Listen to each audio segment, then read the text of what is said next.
Our text this morning, Judges chapter 10, verses 17 through Judges 11:11. The verses themselves don't present us with a great deal of doctrine, to say the least. But nevertheless, there are some things that we can learn from Jephthah's character and his service to save Israel out of the hands of the Ammonites. Now we have to remember that the episode here is kind of in relation to what we saw in chapter 10. If you go back to chapter 10, and you see in chapter 10 at the very beginning that right after the death of Tola and Jair, that Israel does evil again. And it says that the Lord sent the Ammonites and the Philistines to oppress the land of Israel. And if you remember, the Ammonites oppressed them for 18 years, while the Philistines would continue to oppress them for 40 years. And so here, in the story of Jephthah, we're only focusing on the first 18 years of the total enemy invasion. And we saw last week, too, that Samson would actually be the one who would deliver the Israelites from the complete hand, or he would begin to deliver the Israelites from the hands of the Philistines, but would not be fully realized until the time of Samuel. So the episode here between chapter 10 and chapter 16 are actually one big episode in the story of the book of Judges.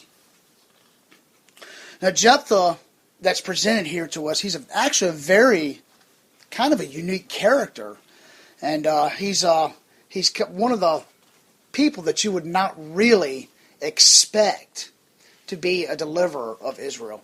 Or at least in human thinking and human mind, we would look at him and say, wait a minute, he is not qualified whatsoever to be the leader. We find out some things about Jephthah early on.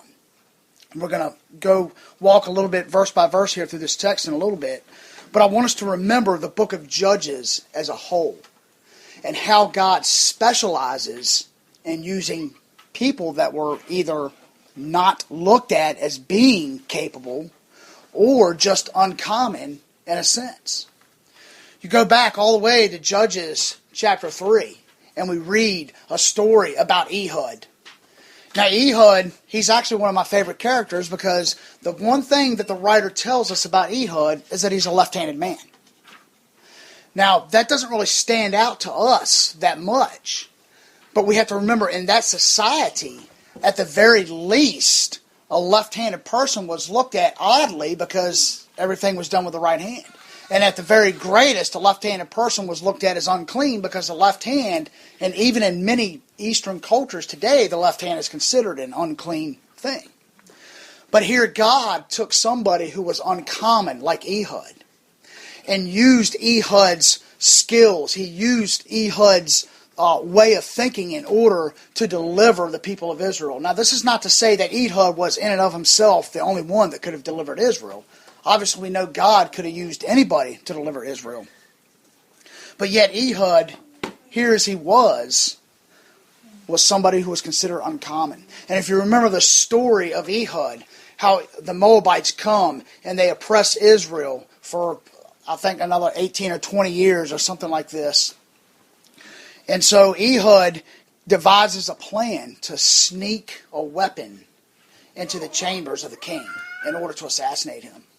Now Ehud, being left-handed, would obviously draw the sword from his right side, whereas the common right-handed man would draw the sword from his left side. And we're told in the story that Ehud takes this knife, this short sword, and straps it to his right thigh. And so when he goes into the presence of the king, his guards do a pat down, I guess is what you could say, that's what you would call it. Only they don't expect anything to be on his right side, because after all, if you're right-handed, you're going to draw the weapon from your left side. So we're told that Ehud does this, and he goes into the king's chambers, and he tells the king, I have a message for you from God. And the king says, oh yeah, tell me. And we're told in the story that Ehud draws the dagger from his right side. Hey, Who would have ever thought in that culture that that's where you would keep a sword? And he says he stabs a king so hard in the stomach that the king's fat closes around the blade, the hilt, so that in order the dagger couldn't be drawn out. So God takes this uncommon, unseemingly unlikely hero, Ehud, and uses him to deliver his people. And then in chapters 4 and 5, we read of Deborah. Who in a million years would have thought that a woman would be able to judge Israel and to deliver the people? And not only that, if you remember the story of Deborah, because of Barak's cowardice at the first, Deborah told him that a woman would have the victory over the enemy king. And we see the woman Jael, who lures Sisera, the commander of the enemy army, into her tent. And while he's sleeping, takes a tent pegs and drives it through his temple. And then we cannot also forget about Gideon. Gideon was somebody who was, in his own eyes, very small, very insignificant. Somebody who, when God came to him and approached him and said, "You mighty man of war," or valor, "go and deliver Israel in your strength." And what was Gideon's response? Who, me? God, I think you got the wrong guy. In the character of Jephthah, we see somebody who is unique, in a sense. We see somebody who would not be the first person you would go to help you out of a jam when you're in a jam, as the Israelites did here.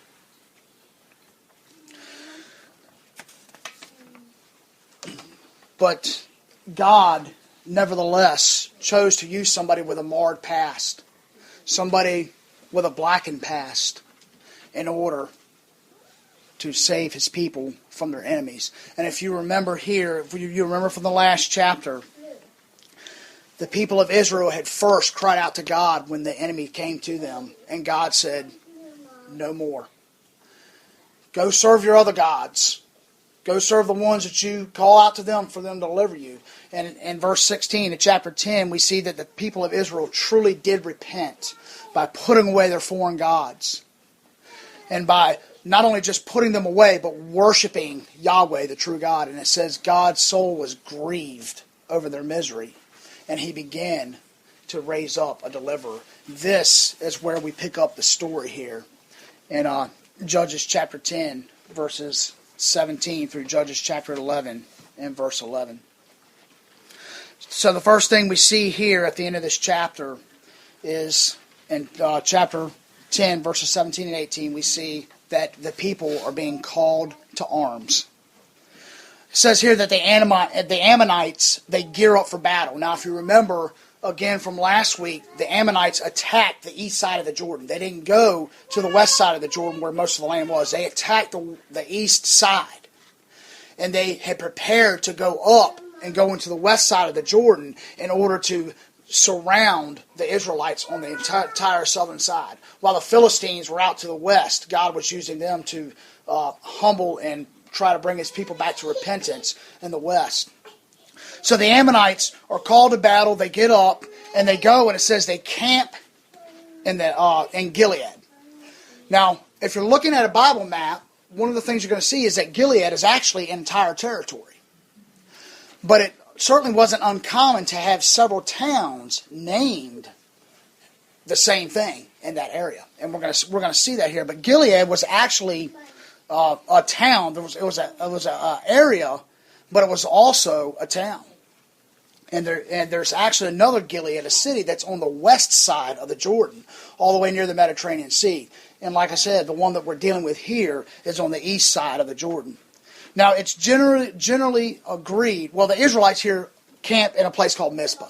So if you're looking at a map, the town of Gilead is to the south. The town of Mizpah is to the northwest just a bit. They're both situated in somewhat strategic places.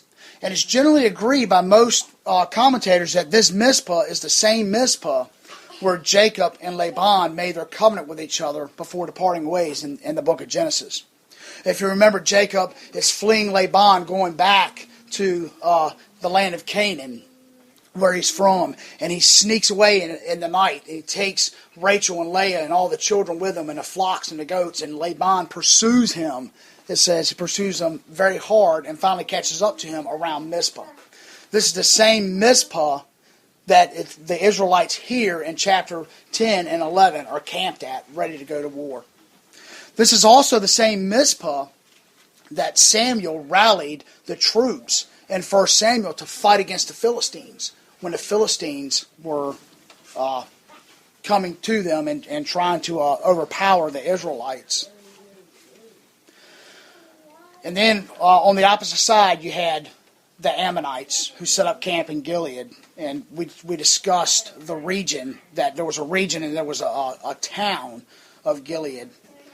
Now the Gilead that's mentioned here, again, most commentators believe that this is the same Gilead right near where Gideon set up his camp, right before he went to war. And if you remember, when Gideon camped, he camped in an area that was close to a source of fresh water.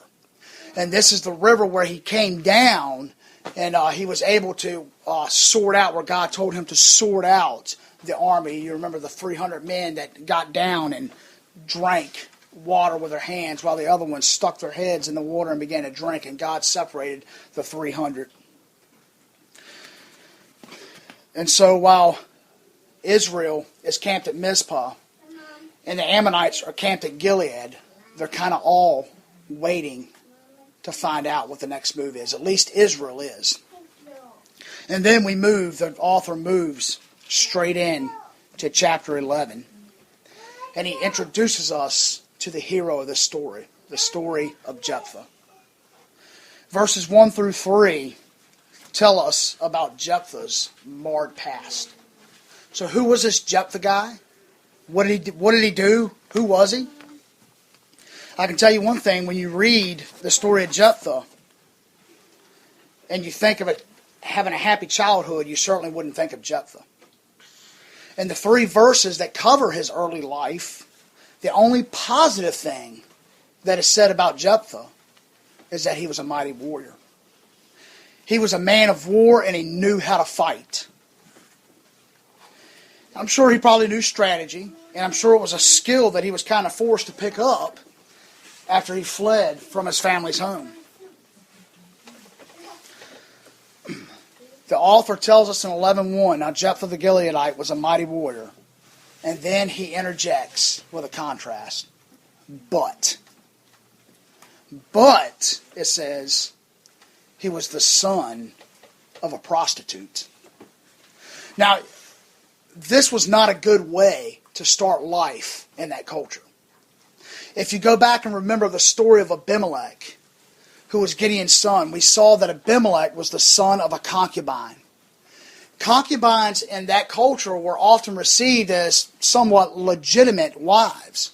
However, the children were often forsaken when it came to dividing up the inheritance. The inheritance passed from the father to the son. Of course, the firstborn would receive a double portion of everything. And all that was left after that would be divided to the rest of the children. We see this as the very thing that happens in the case of Isaac and Ishmael. And you remember in Genesis, when we have the story of Isaac being weaned on that day, that they had a great feast, and Ishmael was teasing Isaac, and Sarah compels Abraham to send them away, and her reason is, he will not share in thy son's inheritance.